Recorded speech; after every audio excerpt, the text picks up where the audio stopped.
À l'ordre, s'il vous plaît. Ayant constaté le quorum, je déclare la séance de la Commission des relations avec les citoyens ouverte. Je demande à toutes les personnes dans la salle de bien vouloir éteindre la sonnerie de leur téléphone cellulaire. La Commission est réunie afin de procéder à l'étude des crédits budgétaires du volet jeunesse du portefeuille du Conseil exécutif pour l'exercice financier 2013-2014. Une enveloppe d'1 heure a été allouée pour l'étude de ces crédits. Madame la secrétaire, y a-t-il des remplacements? Oui, Monsieur le Président. Madame Champagne-Champlain est remplacée par Monsieur Traversy-Terrebonne, Monsieur Richer-Argenteuil par Monsieur Turcotte-Saint-Jean et Madame Gaudreau-Hall par Monsieur Iraka-Papineau. Merci. Nous allons débuter par les remarques préliminaires et procéder à une discussion d'ordre général en alternance entre le groupe parlementaire formant le gouvernement et les députés de l'opposition. Un bloc d'environ 16 minutes est prévu pour l'opposition officielle et le gouvernement et de 2 minutes pour le deuxième groupe de l'opposition, incluant les questions et les réponses. La mise aux voix de ces crédits sera effectuée à la fin du temps qui est alloué à l'étude de ce programme, soit quelques minutes avant l'ajournement de nos travaux. En terminant, je vous invite, aux fins de l'exercice de l'étude des crédits, à poser de courtes questions et incidemment à fournir des réponses tout aussi brèves, de façon à favoriser le plus grand nombre d'échanges possibles. Nous débutons sans plus tarder avec les remarques préliminaires. Madame la Première ministre, vous disposez de 10 minutes. Alors, merci beaucoup, Monsieur le Président. Je voudrais d'abord saluer le secrétaire adjoint à la jeunesse qui m'accompagne, Monsieur Nicolas Ducharme, de même que Marie-Christine Filion, qui travaille à mon cabinet et qui est recherchiste senior sur plusieurs dossiers, dont celui de la jeunesse. Je voudrais vous saluer, Monsieur le Président, saluer les représentants de l'opposition, Monsieur le député de Papineau et Madame la députée d'Arthabasca. D'abord, je suis très heureuse de me retrouver ici aujourd'hui pour rendre compte de l'action de mon gouvernement à l'égard de la jeunesse. C'est une question qui doit en quelque sorte transcender toute l'action d'un gouvernement. C'est pour préparer un meilleur avenir à nos jeunes, pour leur offrir un Québec maître de son destin, que nous faisons de la politique. La jeunesse a d'ailleurs toujours été une grande préoccupation des gouvernements de ma formation politique. En août 1983, vous allez me permettre de rappeler cela, le gouvernement Lévesque a tenu le Sommet québécois de la jeunesse, qui a permis aux jeunes de tout le Québec de s'exprimer sur les enjeux qui les préoccupaient. Et c'est à la suite de ce sommet qu'est né le secrétariat à la jeunesse, puis quelques années plus tard, le Conseil permanent de la jeunesse, qui a vu le jour. Rappelons d'ailleurs que ce conseil a été aboli en 2012 par le gouvernement libéral qui nous a précédés. En 2000, les représentants des jeunes et de la société civile ont encore été convoqués, cette fois au Sommet du Québec et de la jeunesse. Ce sommet a été suivi par l'élaboration d'une politique québécoise de la jeunesse, un premier plan d'action jeunesse, ainsi que par la création du Fonds jeunesse de 250 millions de dollars. Depuis, la politique québécoise de la jeunesse représente la pierre d'assise sur laquelle se construit l'action gouvernementale en matière de jeunesse. Aujourd'hui, le dossier revêt toujours la même importance, je vous dirais à plus forte raison, après le printemps que nous avons connu l'an dernier. J'ai donc décidé de conserver le dossier jeunesse parmi mes responsabilités. Je voulais toutefois aller au-delà des vœux pieux et contrairement à ce qu'on a vu trop souvent par le passé. C'est pourquoi j'ai demandé le soutien du député de Laval-des-Rapides, qui est maintenant mon adjoint parlementaire à la jeunesse. Il connaît bien ce dossier. Il vit lui-même cette réalité comme jeune député et comme étudiant. Son éloquence et son dynamisme ne sont plus à démontrer. Je suis donc très heureuse de pouvoir compter sur lui. Je le suis d'autant plus que cela démontre que nous avons pris acte des événements de la dernière année. On parle beaucoup depuis plusieurs années du défi démographique que le Québec aura à relever, tout comme d'autres sociétés occidentales. On anticipe le début du déclin de la population active et même la naissance de conflits entre les générations si rien n'était fait pour composer sainement avec ce défi. De fait, nous avons assisté au printemps dernier à une crise d'une ampleur exceptionnelle dont l'histoire se souviendra. Alors que le gouvernement précédent avait imposé une hausse de 82% des droits de scolarité sans aucune forme de concertation, la société civile s'est mobilisée pour remettre en question cette façon de faire. Bien plus que la seule question des droits de scolarité, c'est notre manière de gouverner et de prendre des décisions importantes pour l'avenir de notre nation qui était discutée. Par l'action de mon gouvernement, nous voulons répondre à cette préoccupation. Et elle s'articule, cette préoccupation, autour de 4 piliers qui sont l'intégrité, l'identité, la solidarité et la prospérité. Dans chacun de ces axes, je pense que nous pouvons tirer des enseignements de la crise que nous avons vécue au printemps dernier. D'abord, au chapitre de l'identité, il y a un principe tout simple à ne pas oublier. Je crois qu'il faut dire et redire que dans notre modèle québécois, la concertation, le dialogue social sont des incontournables dans la conduite de l'action publique. Il est de notre devoir d'impliquer les citoyens dans des discussions ouvertes, constructives, pour définir les politiques qui auront des répercussions sur leur vie. Autant ma formation académique que mon expérience ministérielle me l'ont appris.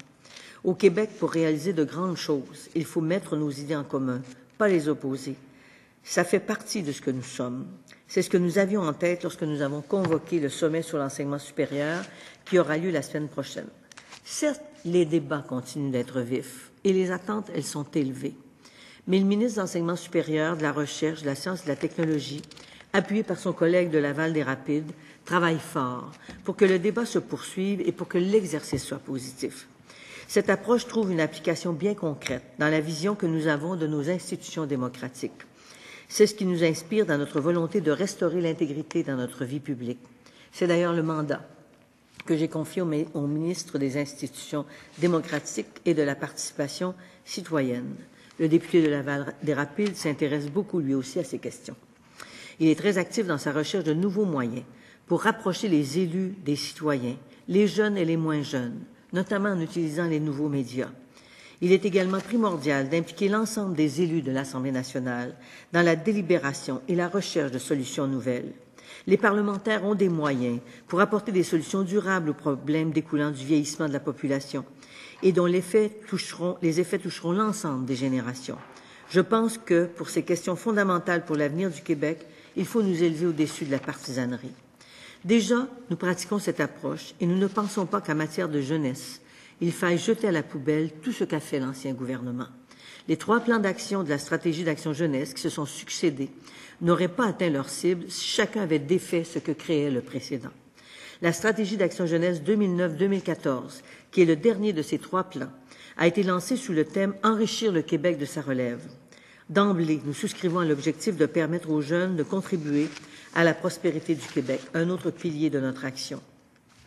Cette stratégie, étalée sur 5 ans, assure la cohérence et la coordination des différentes agences gouvernementales en matière de jeunesse. 14 ministères, 300 partenaires non gouvernementaux participent à son application.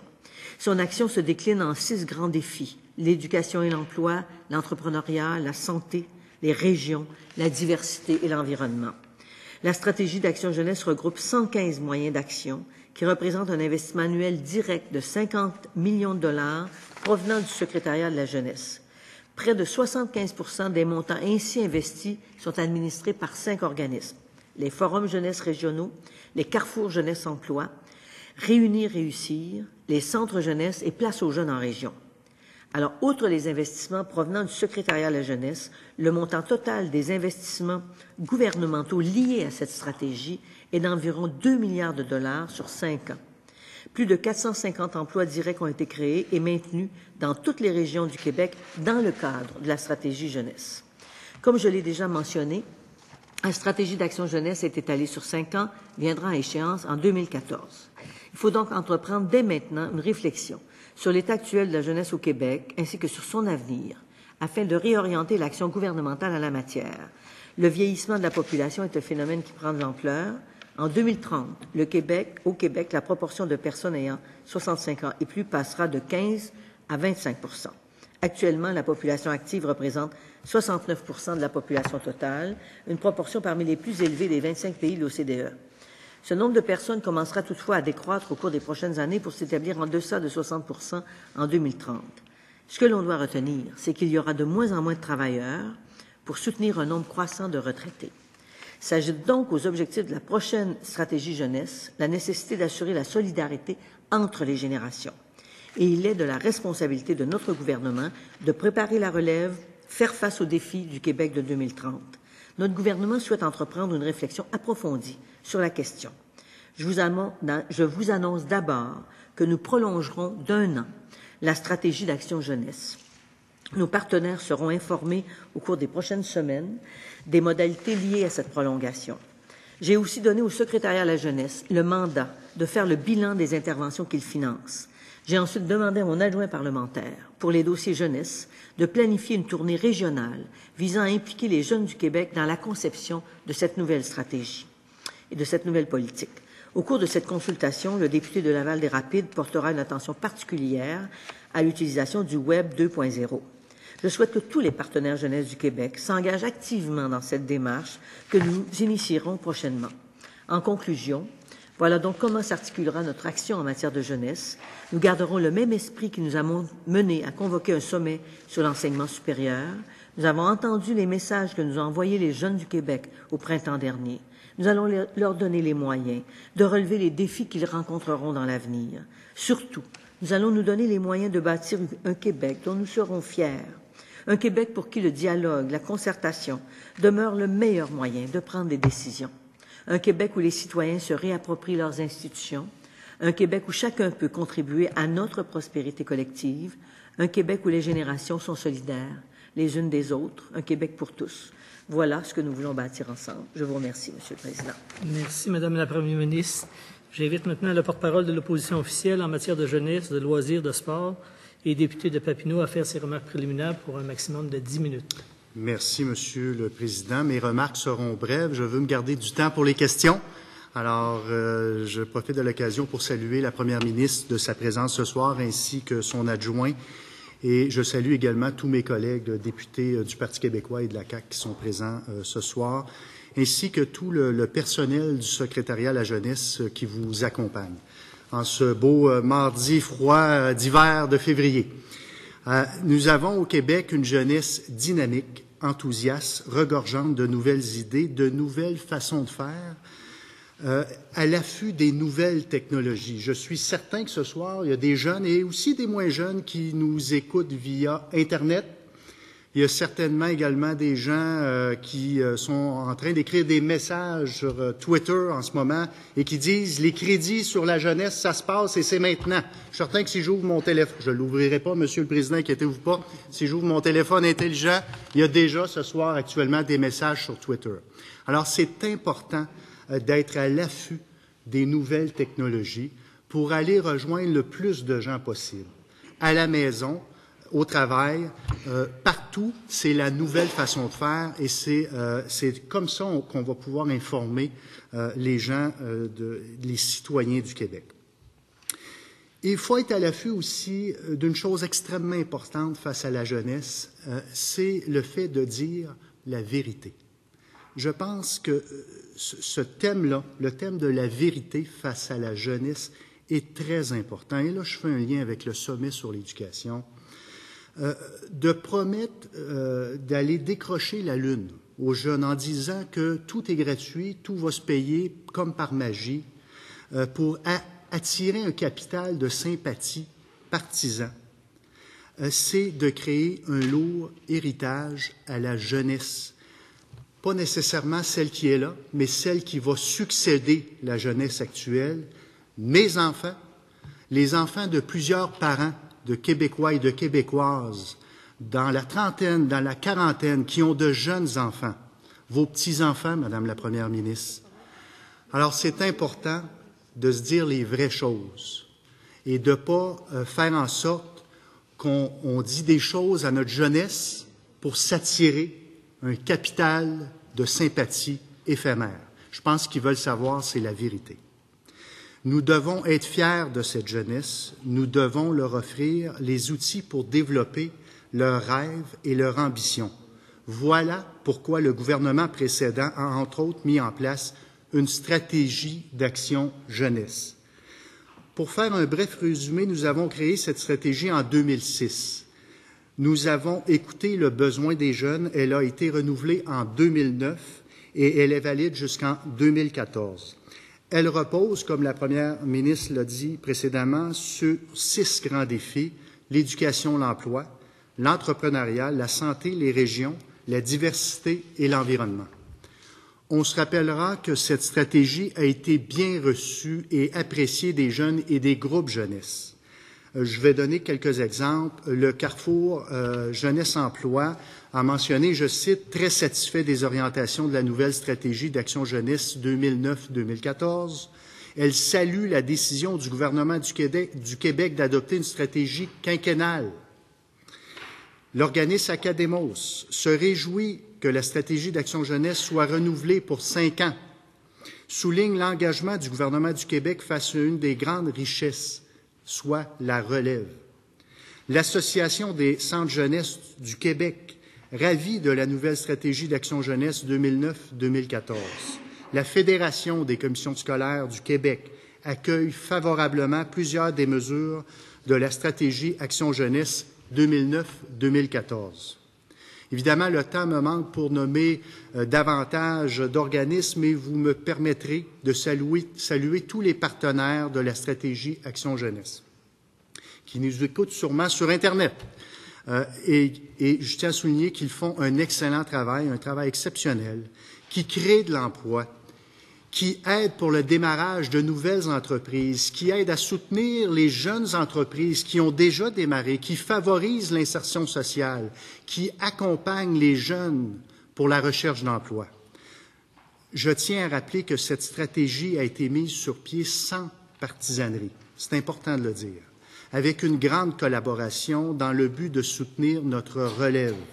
Aujourd'hui, je vais m'intéresser au renouvellement de cette stratégie puisque 2014, vous conviendrez avec moi que c'est juste à nos portes. Il faut être prévoyant dans ce dossier aussi important que la jeunesse. Ce sont eux qui vont diriger le Québec demain. Ce sont eux qui vont être assis ici à titre de politiciens et qui vont faire des études de crédit. Alors, il faut être prévoyant, très prévoyant dans le dossier jeunesse et j'ai l'intention d'aborder mes questions dans ce sens. Merci beaucoup, Monsieur le Président. Merci, Monsieur le député. J'invite maintenant la porte-parole du deuxième groupe d'opposition en matière de services sociaux et député d'Arthabasca. Vous avez droit à 5 minutes de remarques préliminaires. Monsieur le Président, si j'acceptais votre invitation de faire des remarques préliminaires, il me resterait 1 minute pour poser une question et obtenir une réponse à Madame la Première ministre. Donc, je vais décliner l'invitation pour avoir du temps pour faire un court échange avec Madame la Première ministre. Merci, Madame la députée d'Arthabasca. Je suis maintenant prêt à reconnaître une première intervention de l'opposition officielle. Monsieur le député de Papineau, la parole est à vous. Je tiens à préciser que nous avons seulement 1 heure. Lorsqu'il va rester 2 minutes à votre temps, je vais vous indiquer et nous allons être très stricts sur le chronomètre. Monsieur le député de Papineau. Merci, Monsieur le Président. Madame la Première ministre, j'ai remarqué dans les renseignements que vous nous avez fournis qu'un rapport de mi-étape de la stratégie d'action jeunesse a été l'objet de révision linguistique et de graphisme. Je comprends donc que ce rapport était prêt à être dévoilé. Pourtant, il est introuvable, même aucune trace sur le site Internet du rapport mi-étape de la stratégie jeunesse. Première ministre. Oui, merci. On me dit au secrétariat qu'il est complété, le rapport, et qu'il devrait être mis en ligne très bientôt. Il est finalisé, donc il n'a pas d'intention de retenir l'information. Je peux peut-être ajouter une phrase compte tenu de vos remarques préliminaires. J'ai beaucoup apprécié le fait que vous mentionniez qu'effectivement, on a essayé on essaie toujours de ne pas faire de partisanerie, mais parfois on s'enflamme un peu. Mais il reste que la stratégie jeunesse a réussi généralement à rallier les gens de l'Assemblée nationale, peu importe leur formation politique. Et moi-même, d'entrée de jeu, je rappelais que la stratégie jeunesse qui a été adoptée par le précédent gouvernement était une stratégie qui a donné des résultats, et je le soulignais, et non seulement elle a donné des résultats, mais parce que nous voulons prendre bien le temps de préparer la prochaine stratégie jeunesse, nous allons la prolonger d'1 an. Surtout quand on arrive comme au gouvernement et on pense que ça vaut la peine de faire le travail qu'il faut pour y arriver. Donc, nous allons prolonger cette stratégie jeunesse pour la prochaine année. Voilà. Mais quant au rapport, il n'y a pas de rétention de notre part. On va le mettre en ligne aussitôt qu'il est... enfin, il est à toute fin pratique finalisé, c'est ce que je comprends, puis on va le mettre en ligne. Il y a encore un petit peu de il est terminé. On va le mettre en ligne. OK. Merci, Monsieur le député. Est-ce qu'on peut savoir à peu près quand il sera en ligne et est-ce qu'on peut avoir un peu les grandes lignes du rapport de mi-étape s'il est finalisé? Est-ce que vous avez des objections à ce que Nicolas Ducharme, qui est le secrétaire adjoint à la jeunesse, puisse répondre à la question? Est-ce qu'il y a consentement? Consentement. Monsieur Ducharme, veuillez vous identifier. Donc, bonjour, merci. Donc, le bilan de mi-étape est complété. La révision linguistique a été exécutée. La mise en page aussi. Et dans les prochains jours, on se proposait de le mettre en ligne sur notre site Internet qui a été créé là, au mois de mars dernier. Et aussi de le diffuser par le biais de nos réseaux. Ils sont compris.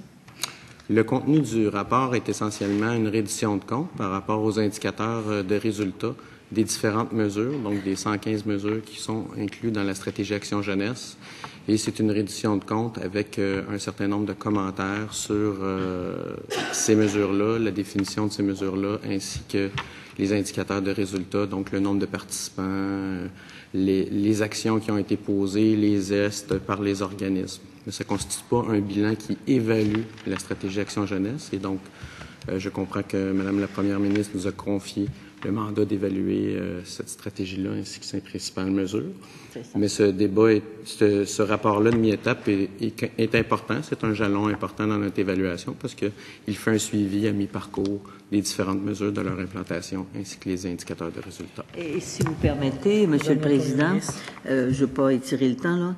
Si vous permettez, ce rapport, quand même, va permettre de dégager un certain nombre de constats qui vont nous inspirer pour la stratégie jeunesse à venir et qu'on voudrait voir définie avec les jeunes, j'en parlerai tout à l'heure, de tout le Québec. Parce que je crois que ça doit leur appartenir, cette stratégie jeunesse. On l'a fait pour l'ensemble de la société québécoise, mais on l'a fait pour que les jeunes occupent leur place le mieux possible, le plus possible, et soit une relève bien préparée. Je pense qu'on a tout intérêt à arriver à cela. Merci, Monsieur le député de Papineau. Oui, alors, merci beaucoup pour la réponse. Je vais changer un peu de créneau. Je vais passer au niveau du renouvellement de la stratégie jeunesse. Je trouve un peu vos propos un peu inquiétants et peu rassurants pour les organismes à l'effet que vous songez à renouveler. Alors, c'est une stratégie qui se termine en 2014, seulement pour une année. Alors, mettez-vous à la place des organismes qui nous écoutent en ce moment au niveau de la planification de tout ce qu'ils ont à faire. Ça vient de limiter et ça vient de mettre en attente beaucoup de projets et de plans. La stratégie actuelle déploie 2 milliards sur 5 ans. Est-ce que, donc ma question, est-ce que vous vous engagez à maintenir ce financement ou même à l'augmenter? Madame la Première ministre. D'abord, on prolonge, on se comprend bien, là, on prolonge la stratégie jusqu'au 31 mars 2015. Un an. On s'entend? C'est ça. Par rapport à ce qui était prévu, 2 ans. À partir d'aujourd'hui. À partir d'aujourd'hui, mais ça la prolonge d'1 an, puisqu'elle terminait en 2014. On s'entend? Bon, alors elle terminait en 2014, on la prolonge d'1 an pour se donner le temps de bien planifier la prochaine. Les budgets que nous avons alloués à la politique sont reconduits sur l'année qui vient. Il y a eu des efforts budgétaires qui ont été demandés au secrétariat, mais on a choisi des...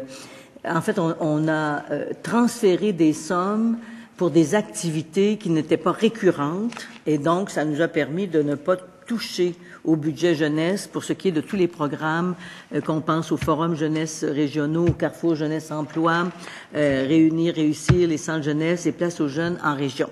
D'accord? Et pour la suite, on va établir le budget en fonction de ce que nous aurons comme disponibilité et l'évaluation de la stratégie qui a été mise en place par l'ancien gouvernement, que nous avons poursuivi, nous permettra de voir si nous ajoutons des budgets ou nous les ajoutons. Mais dans notre perspective, c'est à tout le moins de maintenir le niveau de budget qui a été alloué à la stratégie jeunesse. Pour bien comprendre, jusqu'en 2014, le budget, ce qui avait été budgété, le 2 milliards sur 5 ans, se maintient.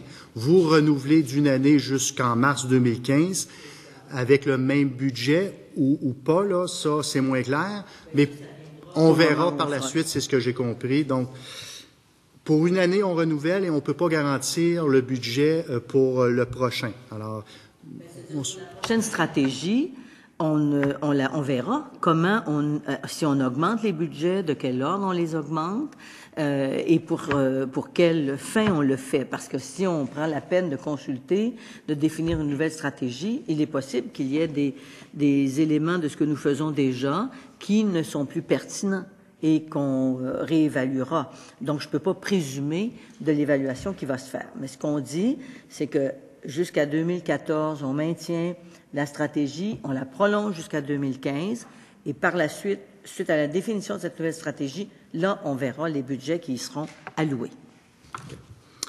Alors, Comme vous avez entendu dans mes remarques préliminaires, tous les groupes jeunesse ont salué le fait que la stratégie soit quinquennale, sur 5 ans. Avez-vous, en tant que première ministre du Québec, une intention de faire une entente à plus long terme qu'une année et d'aller dans le même sens que les organismes jeunesse qui souhaitent, et je les comprends là, pour pouvoir planifier une entente qui soit à long terme, sur 5 ans? Madame la Première ministre. Si je me permets, c'est une pause que l'on prend pour être capable de redonner un nouveau souffle à la stratégie jeunesse que nous adopterons au moment où on adoptera le plan d'action qui portera sur 5 ans. Notre intention, c'est de conserver le même rythme, donc un plan d'action qui portera sur 2015-2020, parce que nous avons constaté que ce qui se passait sur le terrain, à partir du moment où les gens avaient une capacité de prévoir, donnait de meilleurs résultats. Puis ça, c'est normal. Puis je connais assez bien, pour ne pas dire très bien, ce qui se fait dans les carrefours jeunesse-emploi, les forums jeunesse, les places aux jeunes en région. C'est sûr que c'est beaucoup plus facile d'être capable de planifier en sachant qu'on peut compter sur une base budgétaire solide, de quel ordre elle est, et à ce moment-là, ça permet de donner du souffle à certaines mesures.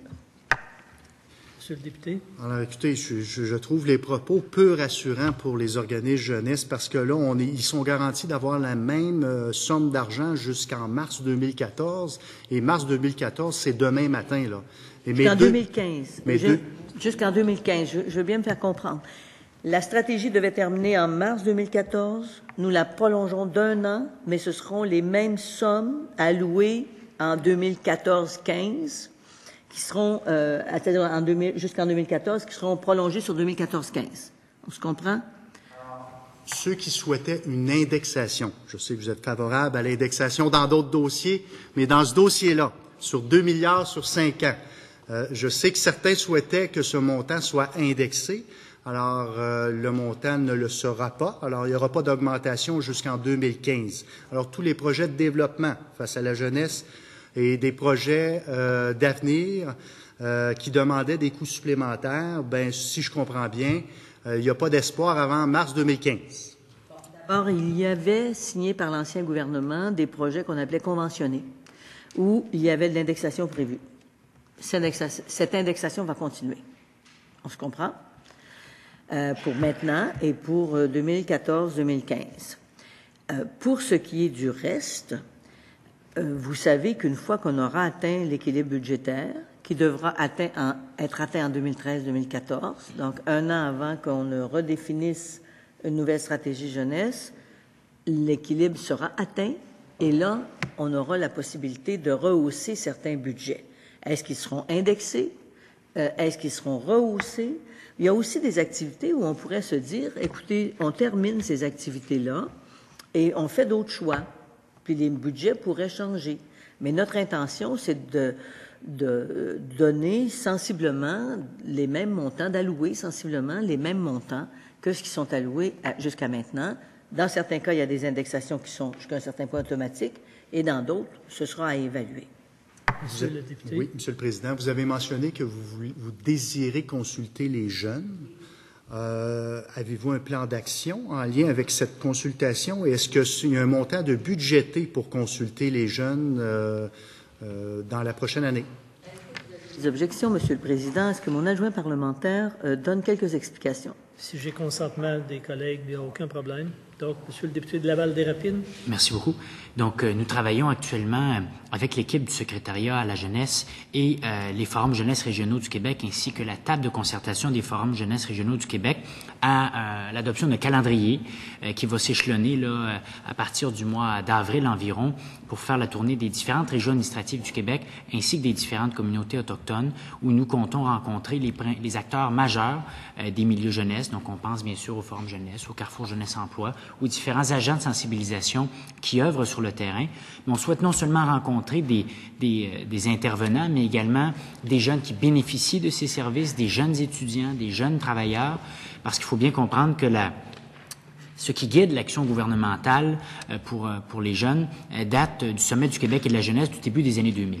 Or, depuis cette époque, s'est écoulée pratiquement une cohorte de jeunes, une génération de jeunes, près de 15 ans, et comme Madame la Première ministre l'a exprimé, certaines des orientations de cette grande politique sont, sans dire qu'elles sont désuètes, disons qu'elles ne correspondent plus à la réalité. Et donc, un plan d'action qui est à l'étape d'ébauche à l'heure actuelle et qui devrait être prêt sous peu. Et je me permets d'ajouter également que ça est fait vraiment en étroite collaboration avec les partenaires de la stratégie d'action jeunesse auxquels j'ai parlé là, pas plus tard qu'il y a quelques minutes et qui sont très satisfaits de cette démarche et très satisfaits de la collaboration qu'a le gouvernement avec eux. Merci, Monsieur le député de Papineau. Oui, alors, en lien avec cette même question-là, quand on prévoit faire une consultation, on prévoit un plan d'action, on prévoit un échéancier, je vois qu'il n'y a rien de fait pour l'instant. C'est ce que j'ai compris de la réponse. Et est-ce qu'il y a au moins un budget alloué à cette consultation-là? Madame la Première ministre. Là, on va s'entendre. Il y a 1 an encore à faire à la stratégie jeunesse et nous la prolongeons d'1 an. Donc, c'est normal que maintenant, ça fait 5 mois qu'on est là, hein, je vous le rappelle. Alors, c'est normal que tout ne soit pas écrit dans le moindre détail. On a déjà un canevas de base sur ce que l'on veut faire, qui on veut aller voir, comme mon adjoint parlementaire vous le mentionnait, et nous dégagerons à l'intérieur du secrétariat à la jeunesse, dans les budgets, le budget nécessaire à une tournée régionale. Pour l'instant, c'est à l'intérieur des budgets de fonctionnement du secrétariat.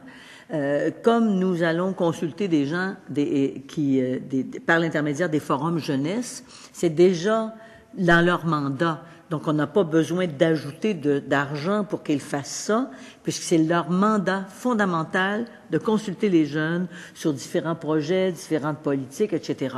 Donc, nous procéderons par les forums jeunesse. Ce ne seront pas des sommes considérables qui devront être mises dans l'élaboration de la politique quant à l'aspect administratif de cette politique. Mais pour l'instant, je ne peux pas vous indiquer exactement quels seront les coûts qui seront encourus pour définir la nouvelle stratégie jeunesse qui commencera en 2015. Alors, comme mon adjoint parlementaire me le mentionnait, on pourra le voir dans les prochains crédits cependant. Merci. Monsieur le député. Oui, alors, Monsieur le Président, la question, dans le fond, c'est quand on désire faire un changement majeur, quelque chose qui est établi depuis plusieurs années, qui, selon moi, et selon plusieurs organismes et selon plusieurs jeunes, selon plusieurs partenaires, fonctionne très bien. Et là, on dit, on change la donne, on consulte. Quand on a cette intention-là, est-ce qu'il y a quelque chose que la première ministre trouve qui va pas bien, qui va mal? Les carrefours jeunesse-emploi, est-ce qu'il y a quelque chose à changer là-dedans? Y a-t-il des informations que vous avez qui vous font dire, ben là, il faut tout changer. Il faut consulter, puis il faut changer la façon de voir les choses. Parce que moi, ce que j'entends, c'est complètement l'inverse. C'est de dire qu'on a besoin d'une stabilité, on a besoin de poursuivre, et les organismes font du bon travail. Alors, ma question, ce qui vous a amené à avoir l'idée de tout changer ou de consulter et de faire en sorte qu'on remet les bases qui sont établies depuis plusieurs années en question? Y a-t-il des informations que je n'ai pas? On ne changera pas nécessairement tout ce qui est là. Au contraire, quand je regarde l'évolution qu'on a connue avec les Carrefour Jeunesse-Emploi, par exemple, que j'ai suivi d'un peu plus près, comme les forums jeunesse qui étaient nés sous notre gouvernement, et que je vois comment ils ont diversifié leur intervention à l'endroit des jeunes, et ils vont vers les écoles secondaires, ce qu'ils ne faisaient pas à un certain moment parce qu'ils s'étaient surtout préoccupés par l'insertion en emploi. Alors, c'est très diversifié ce que font les Carrefour Jeunesse-Emploi. Notre idée n'est pas de remettre en question ces orientations-là. Ce que j'ai demandé au secrétariat, avec mon adjoint parlementaire qui fera la consultation, c'est d'abord de faire le bilan. Et le bilan devrait nous indiquer si on maintient une grande partie de ce qui est là, et je crois que ce sera le cas, mais qu'est-ce qu'on va modifier?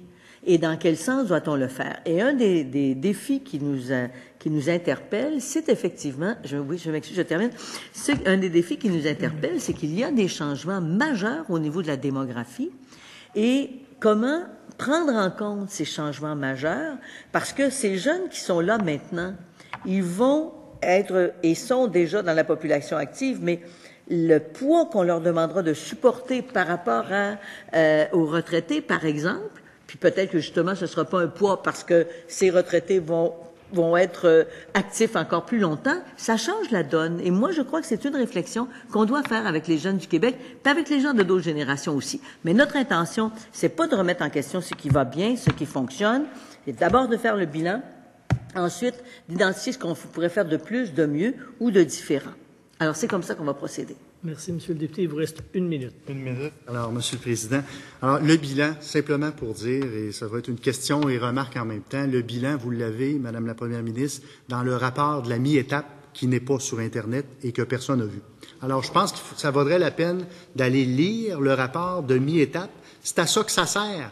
Quand on met des bases et qu'on dit, on fait un plan quinquennal, mais on s'assure que dans ce plan-là, il puisse y avoir des rapports de mi-étape ou aux 3/4 de l'étape et à la fin de l'étape, c'est justement pour avoir un suivi. Quand on parle de plan quinquennal, on ne dit pas aux gens, vous avez carte blanche, on se reverra dans 5 ans.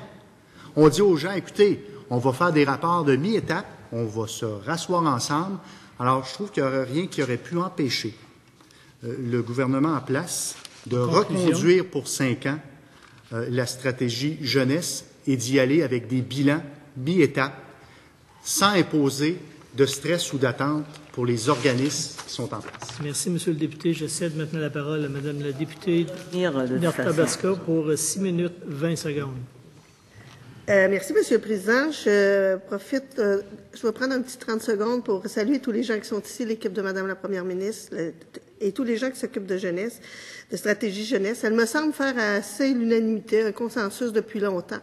C'est pour la raison pour laquelle je voudrais attirer l'attention de la Première ministre sur une autre problématique vécue par les jeunes, pas des jeunes qui ont réussi, comme j'en ai un exemple devant moi, qui ont réussi leur rêve, mais des jeunes qui ont vu leur rêve brisé.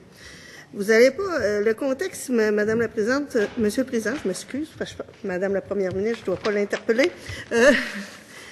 Saviez-vous que la traite des personnes est le crime le plus en hausse à l'heure actuelle dans le monde? Au Québec, la traite des personnes. Au Québec, ça se traduit par la réalité. Au Québec, c'est la majorité des victimes de la traite sont des jeunes Québécoises forcées à la prostitution par des recruteurs bien organisés.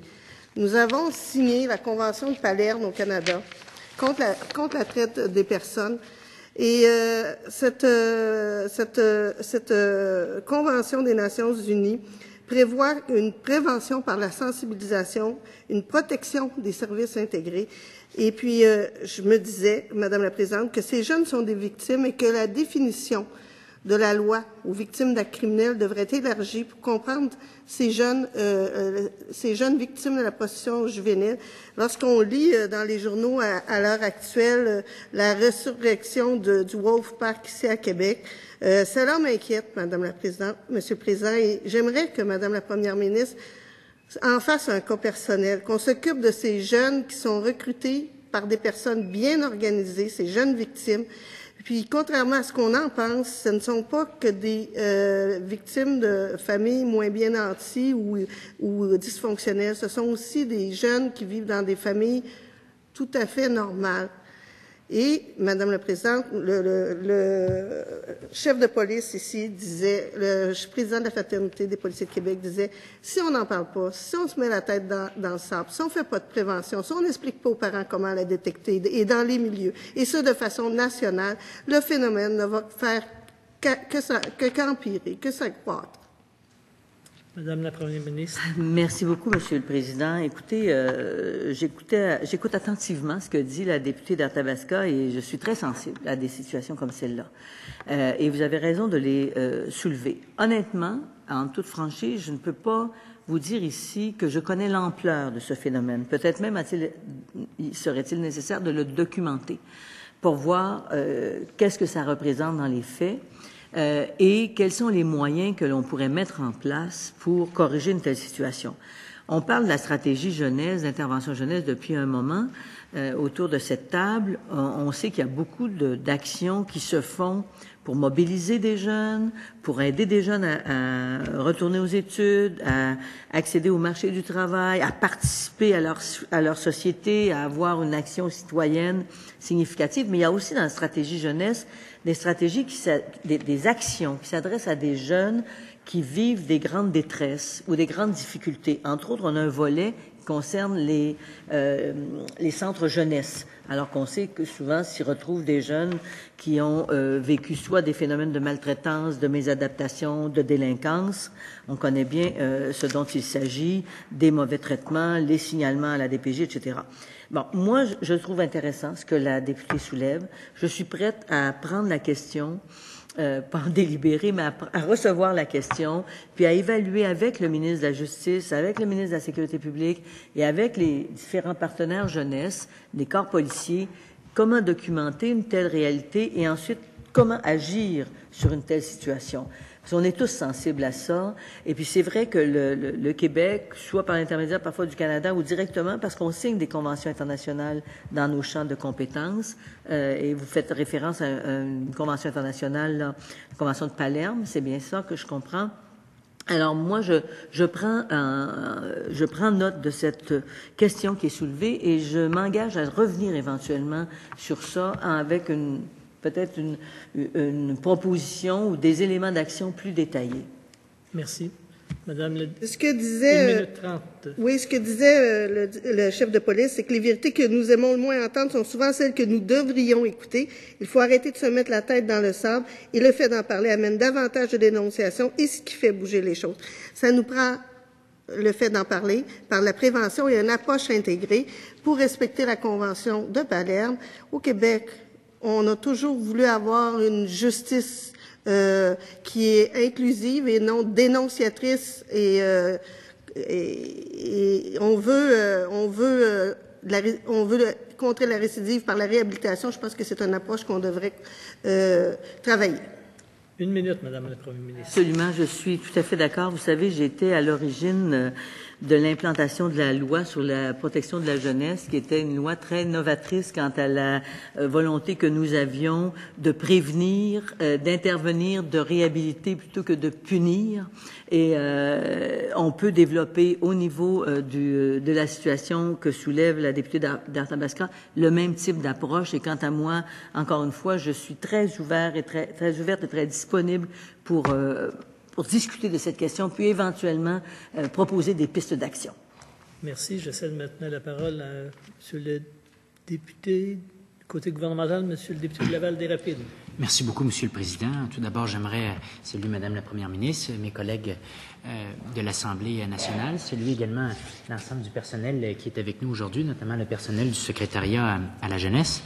Donc d'abord, j'aimerais remercier la Première ministre de la confiance dont elle fait preuve à mon égard, et ce depuis mon entrée en fonction. À titre de député de la circonscription de Laval-des-Rapides, je suis particulièrement honoré de l'assister en tant qu'adjoint parlementaire pour les dossiers jeunesse, et je lui suis très reconnaissant de l'opportunité qui m'a été offerte. C'est donc avec beaucoup d'honneur que j'accepte le nouveau mandat qu'elle souhaite me confier, à savoir la planification d'une tournée régionale de mobilisation et de consultation jeunesse.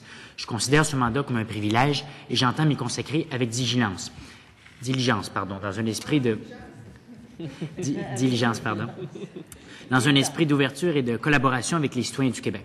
Donc, accompagné du personnel du secrétariat à la jeunesse, j'aurai ainsi l'occasion de rencontrer les jeunes de diverses régions afin de sonder leurs préoccupations et de stimuler la mobilisation.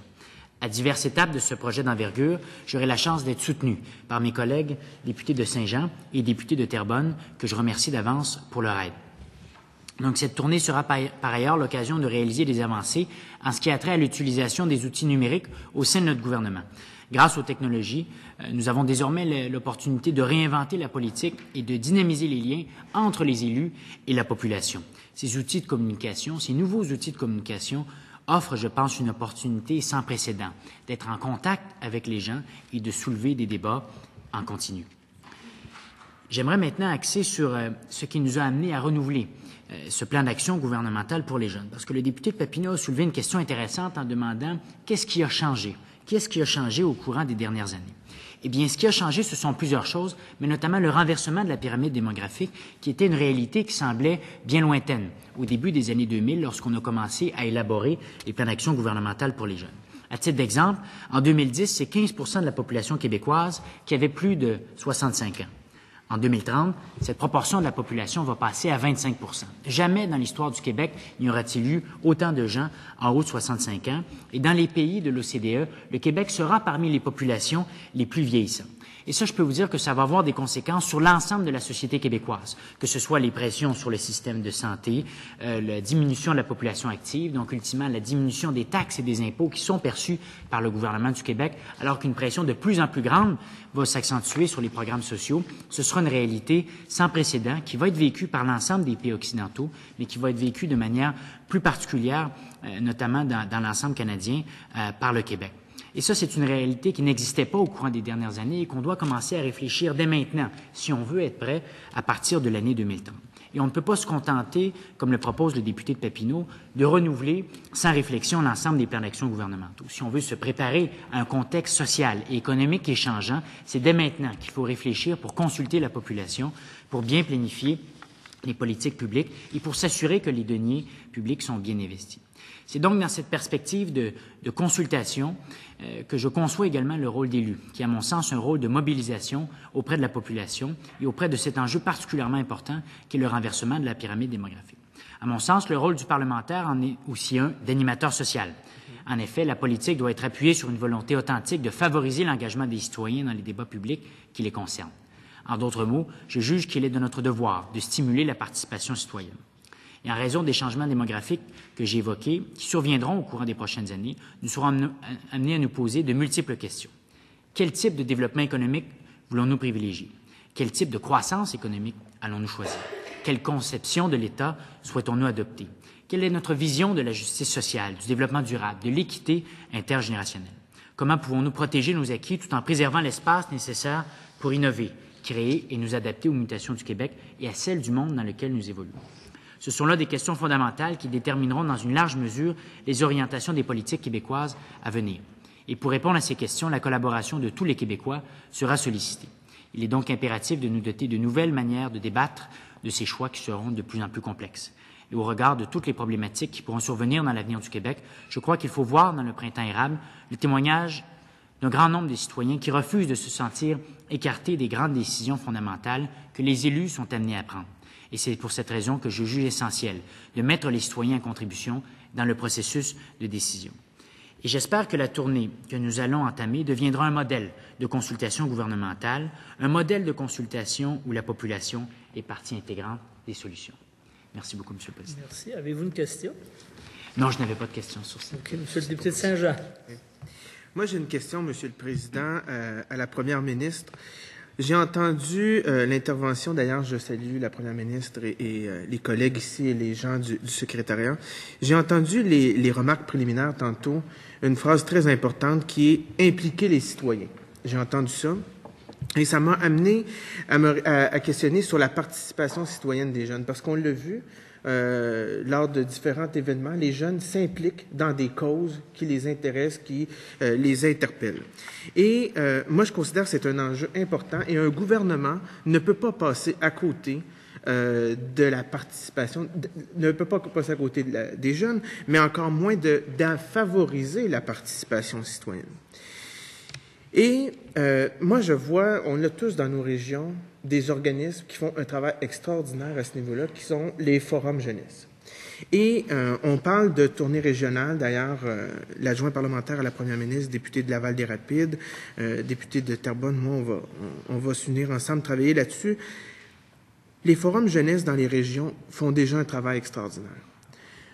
Moi, j'aimerais savoir comment la Première ministre voit le rôle des forums jeunesse dans chacune de nos régions, ici, les autres régions du Québec, dans ce travail-là qui sera fait de consulter les jeunes à travers le Québec pour cette nouvelle stratégie, qui est une stratégie importante, qui est une stratégie sur 5 ans. On ne peut pas aller de l'avant sans consulter les gens qui sont les principaux intéressés, qui sont nos jeunes, et ça prend des outils pour ce faire. Donc, comment les forums jeunesse seront impliqués? Est-ce qu'ils devront organiser des événements ou autre, tout ça, là? Donc, comment la première ministre voit ça?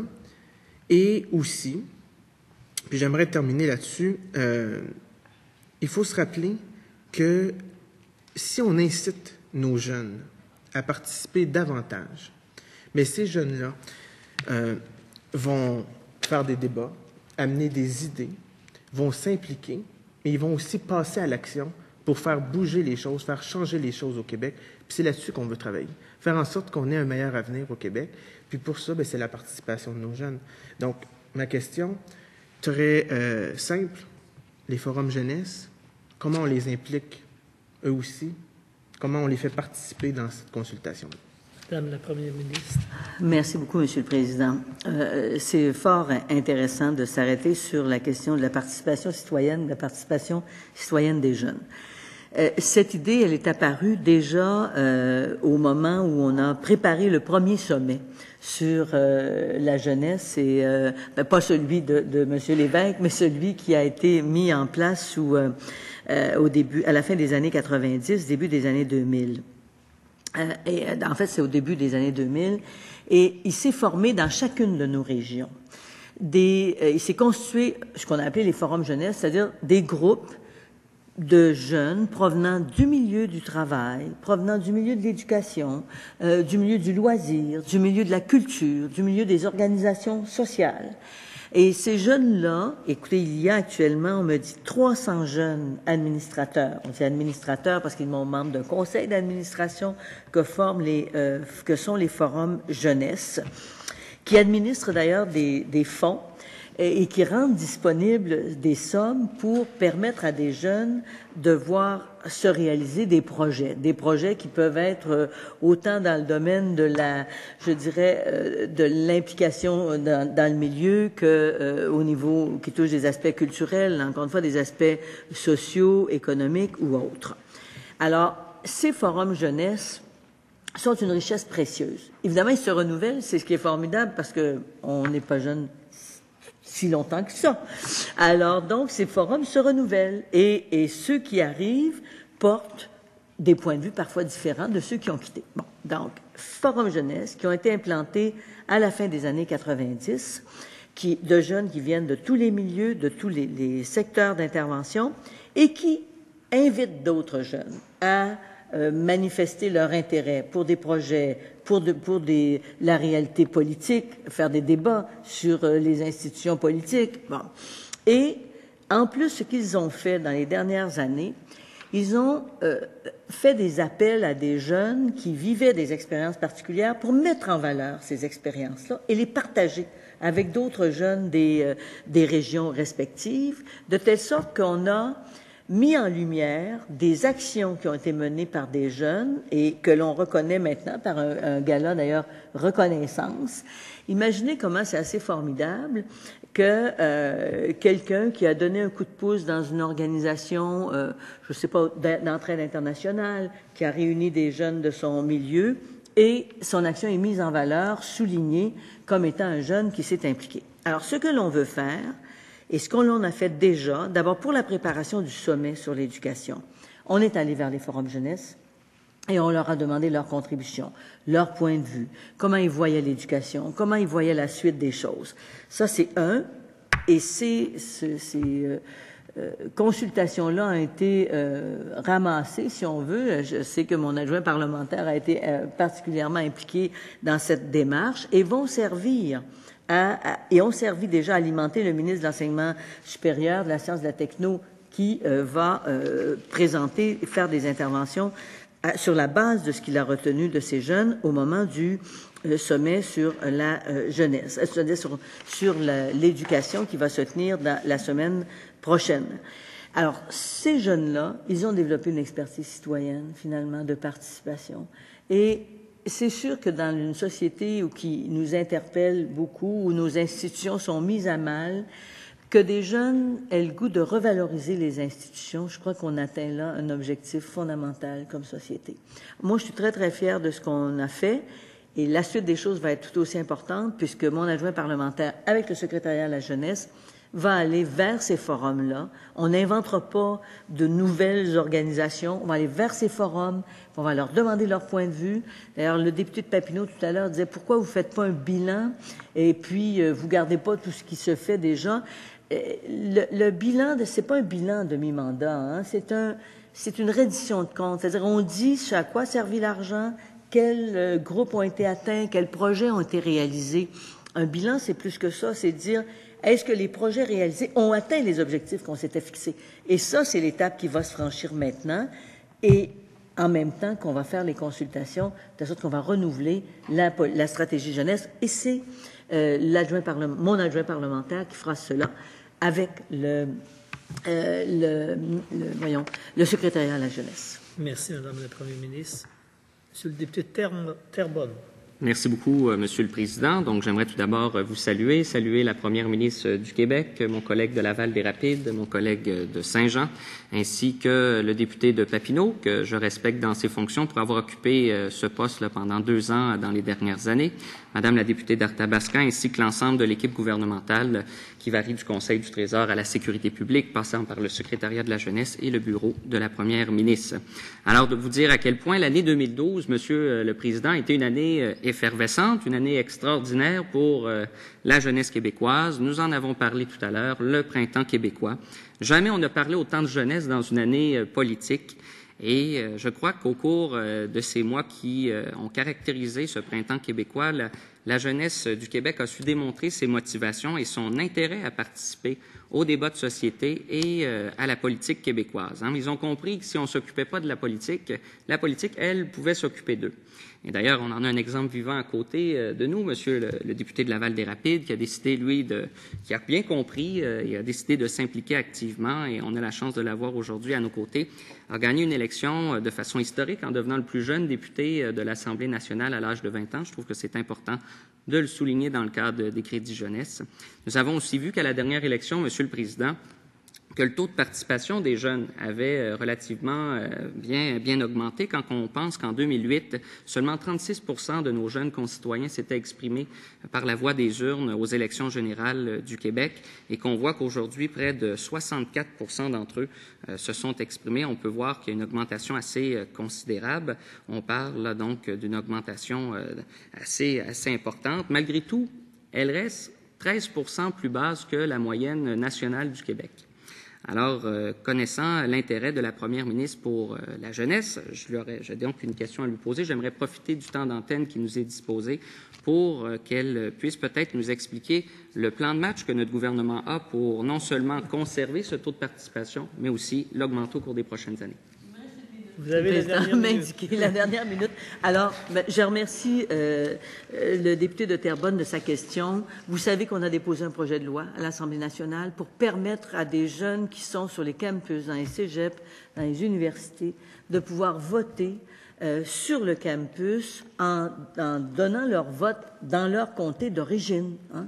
Et ça, c'est une proposition qui a été faite déjà aux partis d'opposition. On a déposé un projet de loi à la dernière session.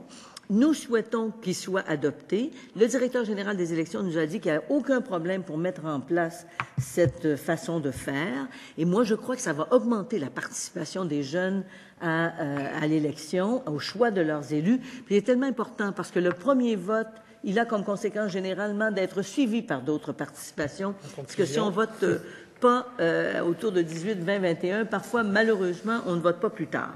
Et en terminant, je veux dire, pour rassurer le député de Papineau, que les Carrefour Jeunesse Emploi ont émis un communiqué pour dire comment ils étaient satisfaits du fait qu'on fasse le bilan, qu'on les consulte, parce qu'ils ont justement beaucoup évolué et souhaitent que la nouvelle stratégie jeunesse tienne compte de leurs propositions et de leur expérience. Merci, Madame la Première ministre.